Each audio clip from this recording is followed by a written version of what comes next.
You're watching the Michigan Football Report live Q&A, looking at Michigan, Georgia in the National College Football Playoff National Semifinal, looking at Michigan football recruiting. We'll dabble around Jim Harbaugh's team, everything that's going on around this program as Michigan is your 2021 Big Ten champions after beating Iowa 42-3 and will now face off against Georgia in Miami in the semifinal on December 31st. Jake, coming in with a great question, says Michigan gets to kick two SEC teams' butts. Being ranked number 2 means Michigan is pissed, but then again, they don't care who they play. Look, I think I'm going to give Jim Harbaugh a lot of credit for the approach that this team has taken over the past few weeks. I know if you watch the show in the past couple weeks, you've heard me say this. A lot of players in their media appearances, their post-game interviews, point to what Jim Harbaugh told them after the Michigan State loss was, all we need to do is take care of our business, win out. We're right back in the thick of this thing. And then going into the Ohio State week, he basically said, look, this is like an NFL playoff environment. NFL playoffs, unless you have the bye, you got to win 4 games, right?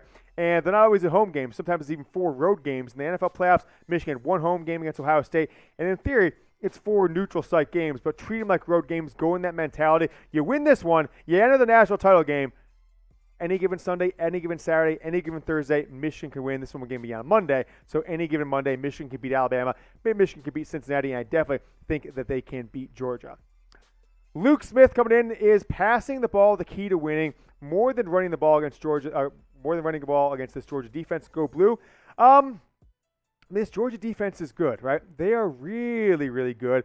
But we saw some areas where they can get exposed. Clearly the deep ball, right? Jameson Williams beat them for multiple long passes down the field despite some good defense. So here's an opportunity, I think, to use J.J. McCarthy a little more in the running game to open things up downfield. But if Michigan's going to win any of these games, right, they've got to be creative with the ball on offense. They've got to make sure that they go back to the Ohio State win. What one? Everyone I've talked to who's not a Michigan fan, people who are not Ohio State fans say, Michigan kicked Ohio State's butt on both sides of the line of scrimmage. Georgia's a bigger team than Ohio State. Georgia's a bigger team than Michigan, but bring that same mentality. Running, passing. I want to take a look at my 5 keys to victory to make sure you guys know what they are. So we're going into this game really quick. Keep the offensive creativity. A.J. Henning in the reverses.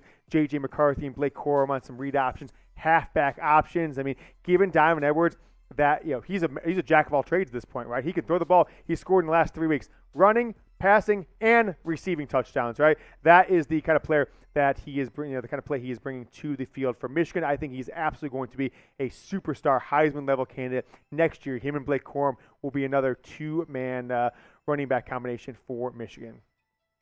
All right, I'm going to pin this comment to the bottom of the video here on YouTube. If you're watching this later on demand, we're going to post these Q&As on the channel. So go ahead, predict the score. Number 2, Michigan versus the Georgia Bulldogs. You might get hit with a YouTube ad break here. Go down in the comments, reply to my pinned comment with your score prediction. Michigan, Georgia in the college football playoff. Next question coming in from Robert Zurawski. Given all that we've seen this season, do we try to keep this whole coaching staff together, or are there changes we need to make? I think we should bring in a wide receivers coach. Keep Gattis OC. It's the only position wide receiver that has been underdeveloped. But Gattis has really redeemed himself over the past 6 or 7 games. He really has. I've been wildly critical on him as an offensive play caller. And whether or not these are his play calls, I'm not really sure. But they certainly are working. They're certainly getting the job done, and they're running what Michigan and Jim Harbaugh think they need to do to win. So I don't see any weaknesses on the coaching staff right now. I've heard a lot of rumblings that Gattis is, this is going to be his last year no matter what, if it's successful or not. If it wasn't successful, Harbaugh is going to have him seek other opportunities. If he was successful, it was now time for him to get a head coaching job of potentially a group of 5 school, a MAC school, something like that. So if Gattis comes back, that's fine. We've learned a lot from him. But I don't see any glaring weakness on this coaching staff. I think Sherrone Moore in that offensive line. Heck, the safeties, the cornerbacks, the linebackers. Everybody's playing well. And so until you see some position get exposed over multiple seasons, I don't think you need to make any rash decisions. If anyone does leave, hopefully it's for a promotion somewhere else and not just a lateral move because they're not working out with Jim Harbaugh and the rest of the staff. Thanks so much to Becky and Chad. How many beers are you going to drink if Michigan wins the national championship? Unlimited beers. Unlimited beers. It's crazy. I'm doing, and I've got the producer in my ear say, reminder this week, I'm going to do the 6 beers in 15 minutes challenge. Brett, you weren't around on a couple days ago. We said, I think I'm going to do that live. I think that makes sense, right? Maybe you were when I said that. I can't remember. I think it makes sense to do that live because that'll be pretty fun. We'll also maybe have a behind-the-scenes live camera, little iPhone studio coverage, so you guys can see, behind the scenes, not just what we're showing you here. We'll pour 16 beers. We'll drink in 15 minutes, all while bringing you inside Michigan football news, rumors, probably do a recruiting show or something like that. That was what we did last time. It's always good to have a grown man drink 6 beers in 15 minutes while talking about 17-year-old boys. Chatsports.com/champs sold a ton of merch. You guys got in there. Our partner Fanatics said you guys are crushing it. The Michigan football faithful are coming strong with this championship level merch. You got Nike gear, you got Jordan brand gear, all kinds of awesome stuff. Short sleeve, long sleeve, hats, shorts I saw in there. Big Ten championship gear makes awesome gifts for the holiday season. So go to that link, chatsports.com/champs. It's in the description of this video. I'll add it to the comments as well. Go to that link. We'll keep it up all December long. You go back to it.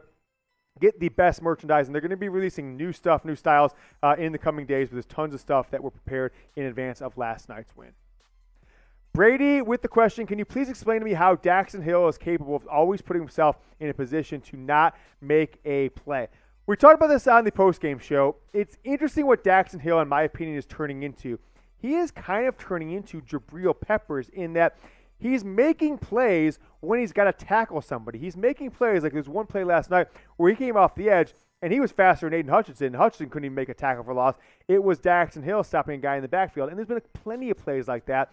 But in coverage, he's been a little weaker than I thought. Even when Michigan's not put him up on big wide receivers or fast wide receivers, on running backs, tight ends, I feel that his coverage skills have not been as good as many expected. Now, that might mean he comes back for a year because some folks have said, look, if you want to project into a top 15, top 20 pick in the NFL, Daxton Hill, this move to cornerback can really help you out if you can play corner in the NFL or even be seen as a guy like the Honey Badger who could play multiple positions. I don't think he's put up NFL-level cornerback play this year, so maybe he comes back for another year, potentially gets more reps there at corner, given the emergence of R.J. Moten and some others at safety. So we'll see what happens with him, but he's made plenty of plays, but just not when it comes to defending passers or going out and being with a guy in coverage. Noah Vriesman says, what are we going to do when all the upperclassmen leave? Do we have a chance next season? It's not a guarantee that all the upperclassmen are going to leave, right? Michigan really, in reality, could bring back everybody except for Andrew Stuber, right? He's the only one who was out of eligibility last year and used the COVID year to come back this year. Hell, even Brad Hawkins technically still could come back for a year, even though he's been a 4-year starter at Michigan. He has another year of eligibility. But Hawkins will probably leave, right?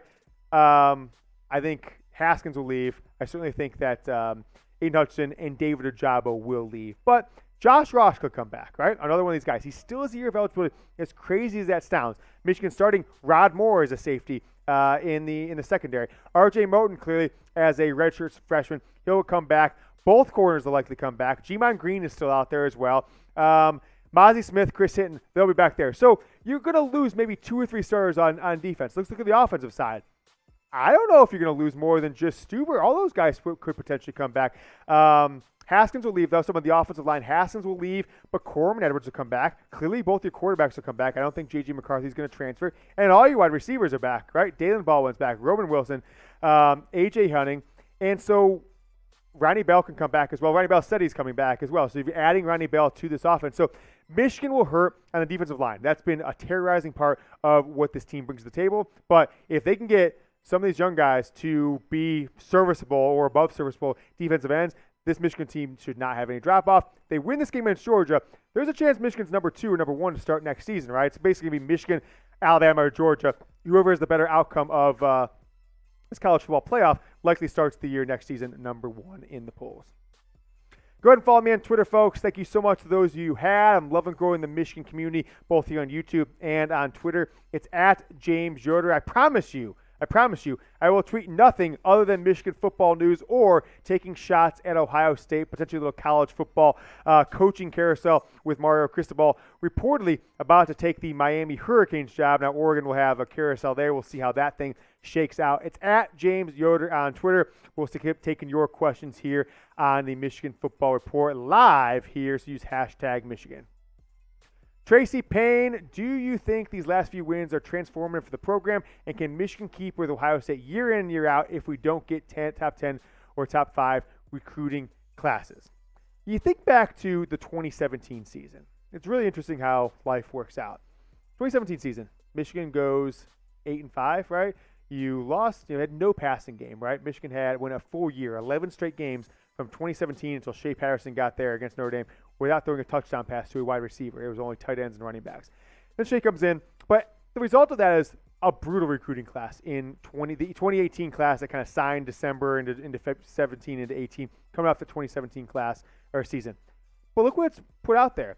You got Hassan Haskins. You've got 2 or 3 starters on the offensive line. You've got a bunch of guys. I mean, Jalen Mayfield was part of that 2018 class. Hassan Haskins, Aiden Hutchinson. Right? That is the core of this team that's leading Michigan to a Big Ten championship. And so Michigan does not have to, with Jim Harbaugh the way he wants to do it, does not have to have 5 stars at every position. They help, but you've turned Aiden Hutchinson, who's a top 150 recruit, into a 6-star. Hassan Haskins was a 3-star. He's a 5-star. Hell, Cade McNamara is not a 5-star. He's playing like a national championship level quarterback lately, not in the sense of what Trevor Lawrence or Tua or one of these guys have done, but how about one of these guys that wins the national title by just not making mistakes and just putting the ball where it needs to be, when it needs to be put there to win the game. So I don't think Michigan needs to have top 5 classes. They certainly need talent, but doesn't always have to be the best.